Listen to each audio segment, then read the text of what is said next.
مگر میں سلام پیش کرتا ہوں اس خاندان کی عظمتوں کو، اور پھر اپنے مرد مجاہد، قائد عظیمت، اپنے لیڈر، اپنے قائد حضرت حافظ سعد حسین رضوی حفظہ اللہ، کہ انہوں نے صرف اپنے بابا جی کے چیلم پر کہ ابھی جو زخم ان کا تازہ تھا، ظاہری بات ہے جب ہم نہیں بھول سکتے تو وہ بچے ہیں وہ کیسے بھول سکتے ہیں، لیکن یہ اسی خاندان کا اللہ کریم نے ان کو یہ وہ شرف بخشی ہے کہ انہوں نے اپنے قبلہ بابا جی کے چلم مبارک پر حکومت وقت کو وعدہ یاد دلایا کہ ہمیں وعدہ یاد ہے اور ہم 16 فروری تک آپ کا انتظار کریں گے، ورنہ بصورت دیگر 16 تک ہم اپنے وعدے کے پابند ہیں، بصورت دیگر ہمارا حق بنتا ہے کہ ہم اس مسئلے میں احتجاج کریں پرامن طریقے سے۔ اور آپ کو وہ وعدہ یاد دلائیں کہ آپ نے ہمارے ساتھ وعدہ کیا جس پر وفاقی وزیر نور الحق قادری صاحب اور اسی وقت کے جو وزیر داخلہ تھے بریگیڈیئر ریٹائرڈ اعجاز شاہ، ان کی دستخط موجود ہے۔ اس اعلان کے بعد حکومت نے ہمارے ساتھ رابطے شروع کیے اور مجھے امیر محترم نے لاہور بلایا اور ہمارے باقی مذاکراتی کمیٹی کے ممبرز کو بھی بلایا کہ یہاں پر مذاکرات کے لیے وہ بلا رہے ہیں تو آپ آ جائے، ان کے ساتھ مل بیٹھ کر اس معاملے کا حل نکالیں۔ یہ میں اس وجہ سے کہہ رہا ہوں کہ اکثر یہ وزیر پھر جھوٹ بولتے ہیں اور کہتے ہیں یہ بضد فیض آباد جانے کے لیے، یہ ان کا شوق ہے کہ یہ فیض آباد یہ فوراً نکلتے ہیں روڈوں پر، تو میں اس وجہ سے یہ وضاحت کر رہا ہوں، میڈیا کے سارے ہمارے بھائی موجود ہے اور وہ قوم کو یہ باتیں آگے فارورڈ کرے، ان کو کہہ دے کہ ہم نے کتنا صبر کیا اور کس انداز سے کیا کہ جب ہم ادھر سے آئے مذاکرات کے لیے تو جو سب سے پہلی بات تھی حکومتی وزراء کا وہ یہی تھی کہ آپ اپنے معاہدے سے پیچھے ہٹ جائے، اور اس معاہدے پر ہم انتہائی شرمندہ ہیں، ہم یہ نہیں کر سکتے۔ تب ہم نے کہا کہ جب ایک معاہدہ ایک عام بندہ کر جاتا ہے اس کی معاہدے کی بھی ایک حیثیت ہوتی ہے،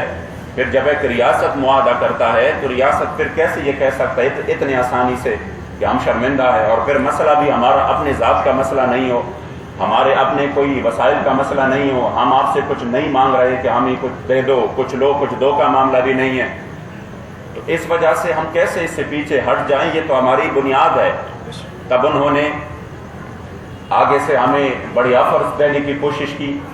ہمیں وہ آفرز کی میں تفصیل بارہا بار بتا چکا ہوں کہ یہاں تک بات ہوئی کہ ہم آپ کو فلاں سیٹ دیں گے، سینٹ دیں گے، اتنے اتنے پیسے دیں گے اور یہ کریں گے وہ کریں گے، لیکن آپ اس مسئلے سے پیچھے ہٹ جائے۔ اسی وقت ہم نے الحمدللہ ہمارے اور امیر محترم کا یہی تھا کہ ہم کسی بھی صورت اپنی اس مسئلے سے پیچھے نہیں ہٹنے والے۔ تب ہمارے ساتھ تیسرا دور شروع ہوا، اور جس میں جو اسی وقت کے وزیر داخلہ ہے شیخ رشید یہ بھی شامل تھا اور نور الحق قادری بھی شامل تھا، اور ساتھ میں جو مزید ہمارے پنجاب کے بھی راجہ بشارت صاحب اور اس طرح لوگ شامل تھے، تو اسی میں اور کچھ ہمارے ریاست کے نمائندے بھی اس میں شامل تھے۔ جب یہ معاہدہ اسی وقت ہمارا انہوں نے کہا کہ ہمیں ٹائم چاہیے، بہرحال ہم ٹائم دینے کے لیے کسی بھی صورت تیار نہیں تھے، لیکن انہوں نے ہمارے سامنے کہا کہ یہ بہت اہم مسئلہ ہے اور ہم چاہتے یہی ہے کہ اس میں ہمیں آپ ٹائم دے دیں۔ ہم نے مسئلے کی حساسیت کو سمجھ کر کہ یہ واقعی انتہائی اہم مسئلہ ہے، اگر یہ ٹائم دینے سے بھی حل ہو جاتا ہے تو ہمیں اور کیا چاہیے۔ ہم نے ان کو کہا کہ ٹھیک ہے ہم ٹائم دینے کے لیے تیار ہے، لیکن جو پہلا ٹائم ہوا تھا وہ ان دو وزیروں کے ساتھ ہوا تھا، اور آپ ابھی کہہ رہے ہیں کہ ہم شرمندہ ہیں، حالانکہ یہ بات انتہائی عجیب ہے ہمارے لیے،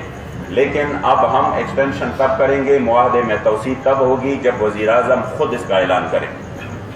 تب آخری حد تک جب ہماری بات الحمدللہ ہم اپنی ایمانی طاقت سے اس پہ ڈٹے رہے تو یہ آخر میں تسلیم ہو گئی کہ ٹھیک ہے، اور اسی وقت جب وزیر اعظم پاکستان عمران خان نے باقاعدہ ٹی وی پر اعلان کیا کہ ٹی ایل پی کے ساتھ ہمارا معاہدہ ہے اور ہم اس کو 2 مہینے ہم نے ان سے ٹائم مانگا ہے اور اس 2 مہینے میں ہم اس کا مسئلہ حل کریں گے، یہاں تک تو بات چیت ہماری ہو گئی۔ اس کے بعد ہم الحمدللہ اپنے وعدے کی مکمل طور پر پابند رہے۔ اس 20 سے پہلے ہم نے ان کو یہ یقین دلایا تھا کہ ہم کسی بھی صورت اپنے وعدے کی ہم عیب شکنی نہیں کریں گے، لیکن آپ نے اپنا وعدہ ضرور پورا کرنا ہے۔ ابھی 12 اپریل، اور اس کا بھی میں آپ کو بتاؤں کہ 11 اپریل کو ہمارے پھر ان سے مذاکرات ہو گئے. 11 اپریل کو ابھی ہمارے مذاکرات جاری تھے اور انہوں نے ایک عام قرارداد لے کر جس کو مذمتی قرارداد کہتے ہیں وہ ہمارے سامنے پیش کیا. یہ ابھی ٹی وی پہ جا کر جھوٹ بولتے ہیں کہ ہم نے ان کی مذاکرات مان لیے تھے. تو میں واضح کر دوں کہ یہ جو قرارداد ہے یہ تو 5 مہینے پہلے یہ ہم سے طے کر کے یہ ہم سے کہہ رہے تھے کہ ہم ایک مذمتی قرارداد پیش کرتے ہیں. ہم نے کہا ہم بات مذمتی قرارداد کے نہیں کر رہے ہیں, ہم بات اپنے معاہدے کی کر رہے ہیں. یہ جو آپ کے پاس ہے یہ ایک مذمتی قرارداد ہے, اس میں ہمارے معاہدے کا ذکر بھی نہیں ہے.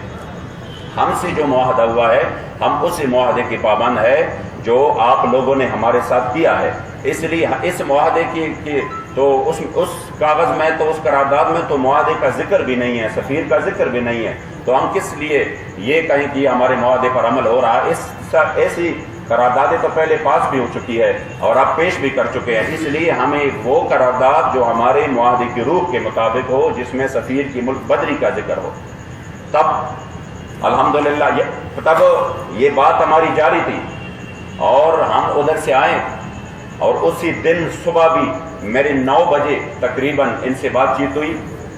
کہ اس طرح انہوں نے کہا وہ کیا ہوا. میں نے کہا ہمارا امیر محترم رات منڈی باغ الدین میں تھے, وہ سو رہے ہیں, انشاءاللہ جو وہ جاگ جاتے ہیں تو میں ان سے پوچھ لیتا ہوں تو پھر میں آپ کو بتاؤں گا. یہ ہماری طرف سے یعنی اس حد تک اس حوالے سے بات چیت جاری تھی. لیکن ابھی میں راستے میں تھا کہ فون آیا کہ امیر محترم کو گرفتار کیا گیا ہے. یہ ہوا 12 اپریل کو. تو میں حیران ہوا, میں فون پہ فون کرتا رہا ان کو کہ یار ابھی تو ہماری بات چیت جاری ہے, ابھی تو 20 بھی جو ہے نا 20 اپریل بھی نہیں آیا, تو کیوں آپ اتنی بدعہدی اور بدشگنی کر رہے ہیں. مگر ہم اسی وقت کسی بندے نے ہماری باتوں کا جواب نہیں دیا اور سب جو ہے نا وہ اپنے جو انہوں نے کرنا تھا اسی پر اڑے رہے. چونکہ ہماری بات یہ ہو گئی تھی کہ اگر کسی نے معاہدے کی خلاف ورزی کی اور وہ اس معاہدے میں شامل ہے تو پھر یہ معاہدہ اسی وقت جو ہے نا وہ ٹوٹ جائے گا, پھر اسی وقت ہم اس کے لیے نکلیں گے. تو میں آپ کو واضح کر دوں, اکثر میڈیا کے لوگوں میں انہوں نے یہ غلط خبریں پھیلائی ہیں کہ دیکھو ایک بندے کی, ایک امیر کی گرفتاری پر انہوں نے پورا ملک جام کر دیا. تو میں ان کو واضح کر دوں کہ ہم نے امیر محترم کی گرفتاری پر ملک جام نہیں کیا, ہم نے عہد شکنی پر اور پھر جو ہمارا معاہدہ اس کے حق میں ہم نے جو ہے نا جگہ جگہ پہ ایک پرامن دھرنے شروع کر دیے. وہ اس لیے نہیں تھا کہ ہمارا امیر جو ہے نا وہ رہا کرو تو ہم گھروں کو جاتے ہیں, ورنہ ایسے مواقع تھے کہ جو ہی دھرنے شروع ہو گئے انہوں نے کہا ہم آپ کے امیر کو بس رہا کر دیتے ہیں, یہ ہم رہا کروا دیتے ہیں, آپ دھرنے اٹھاؤ. ہم نے کہا نہیں, جب تک اب ہمارے معاہدے پر عمل نہیں ہوتا, یہ لوگ جو نکلے ہیں آپ نے عہد شکنی کی ہے, یہ اس لیے نکلے ہیں کہ آپ لوگ اس میں جو ہے نا وہ بدعہدی کا شکار ہوئے ہیں اور ابھی آپ ہمارے معاہدے کا کیا کریں گے. لیکن اس کے بعد جو کچھ ہوا وہ آپ کے سامنے ہے کہ ہمارے اس پرامن دھرنوں پر قیامت خیز مظالم ڈائے گئے. ہمارے کارکنوں پر پولیس نے شیلنگ کی, رینجرز نے سیدھی گولیاں فائر کی اور جس کے نتیجے میں اس نہتے کارکنوں کو ان کو خون میں تڑپایا گیا. جو ہمارے پاس اس وقت تک لسٹ موجود ہے اور ہمارے کارکن جو شہید ہوئے ہیں اس میں 24 بندے ہمارے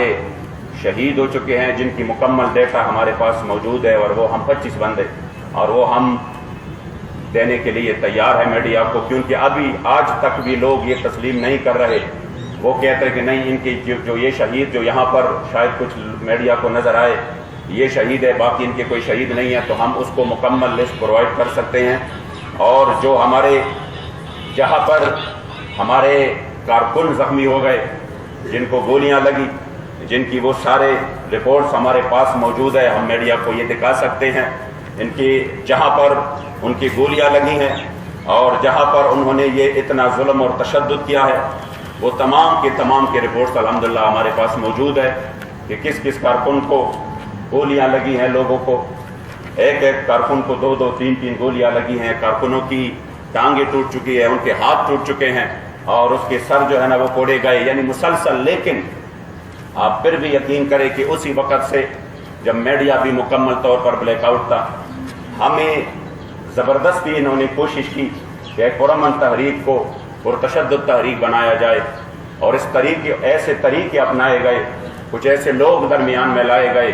کہ جنہوں نے تشدد کی راہ اپنائی. اور پھر میں اب بھی کہہ سکتا ہوں کہ ہمارے کارکنوں کی وجہ سے یا ان کی تشدد سے یا ان کی ماردار کی وجہ سے ایک بھی پولیس جو ہے وہ شہید نہیں ہوا. اگر انہوں نے کچھ جگہ پہ ایسے کی بھی ہے تو وہ کسی اور جگہ پہ ان کی جو ہے نا وہ جا بحق ہوئے ہیں، ان کو بھی ہمارے اوپر ڈالا گیا. ہمارے کارکنوں پر 780 کے مقدمات اور اسی طرح 302 اور اغوا تک کے مقدمات دائر ہوئے. اور ظلم بالائی ظلم یہ کہ ہم 25 شہید بھی کروا چکے ہیں، یعنی 25 شہید ایک دو دن میں، اور ہزاروں ہمارے کارکن ایسے تھے جن کو یعنی معمولی زخم تھے اور کئی سو بالکل شدید زخمی تھے. اس کے باوجود میڈیا کو اور پوری دنیا کو ہمیں ظالم دکھایا گیا کہ ہم ظالم ہیں، وہ مظلوم ہے. ہم اس ملک میں اگر ہم نے اس ملک میں ان کے خلاف جانا تھا، تشدد کرنا تھا، اسلحہ اٹھانا تھا، تو یقین کرے پھر ان کے سامنے ہے سارے مسائل. یا کہ ہم تاریخ سے جو ہمارے اہل سنت کی تاریخ ہے اس میں کوئی ایک بھی واقعہ ایسا نہیں ہے جس میں ہم نے اس تشدد کی راہ اپنائی ہو. بابا جی کی وہ ویڈیوز موجود ہے کہ آپ نے خود بھی حکم دیا جب